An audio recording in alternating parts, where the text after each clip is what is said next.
Bonjour, bienvenue à Vivre avec la dysphasie selon Mylène Lévesque. Dans cet épisode-ci, je vais vous parler de mon secondaire et mes cours aux adultes. Je vais commencer par vous parler de mon secondaire 3.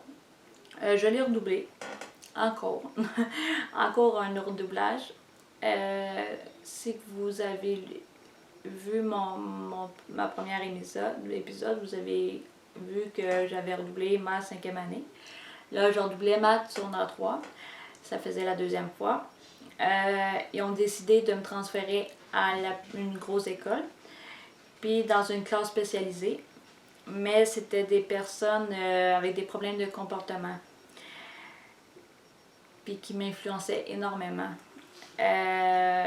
Puis je me faisais énormément niaiser aussi. Rien pour aider. C'était vraiment une année dure, mais j'ai pu la surmonter, puis je l'ai passée.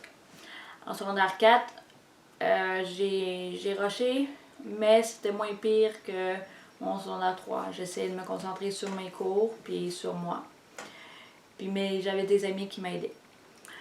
À la fin de mon secondaire 4, ils m'ont dit que j'étais trop vieille pour continuer dans cette école-là. Fait que j'ai eu le choix de soit finir mon secondaire aux adultes ou finir ou faire un DEP avec secondaire 4. J'ai décidé de faire un DEP en fleuristerie. Mais vu que j'ai pas eu un grand écart entre mon secondaire et ce cours-là, ça a été un cercle vicieux. Je me suis encore fait influencer par les plus jeunes de la classe. Ils m'ont fait détester mes profs. J'ai pas pu me concentrer. Puis j'ai pas continué. J'avais trop d'échecs. Fait que j'ai arrêté. Ma mère a décidé de m'emmener avec elle où qu'elle travaillait, qui est dans une pharmacie. J'ai adoré cette expérience-là. Travailler avec la clientèle, j'ai adoré. Puis il a fallu que je lâche l'emploi pour aider ma tante. Puis en fin de compte, ça n'a pas marché, fait que je suis revenue chez moi.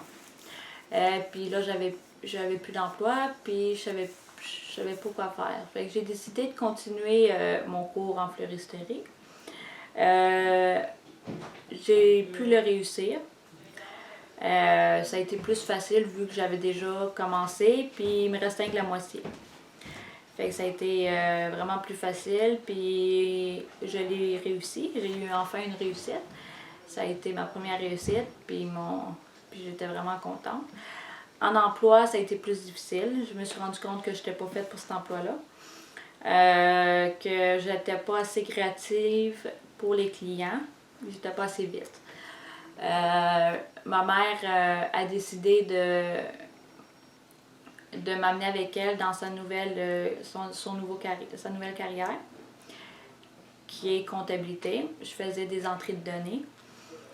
Elle a vu que j'étais bonne, puis moi j'adorais ça.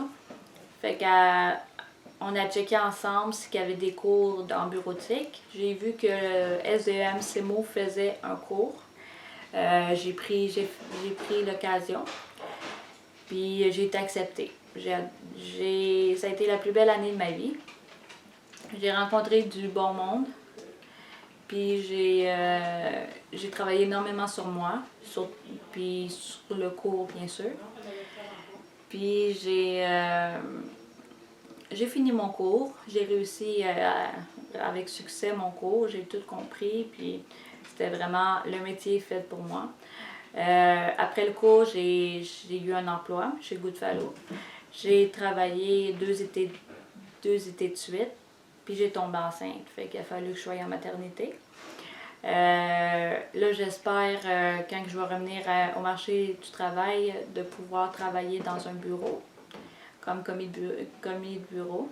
Ça serait idéal, parfait pour moi. Puis c'est ça pour cet épisode-ci. Le prochain épisode, ça va être mes emplois puis mes difficultés en emploi. Merci et bonne soirée.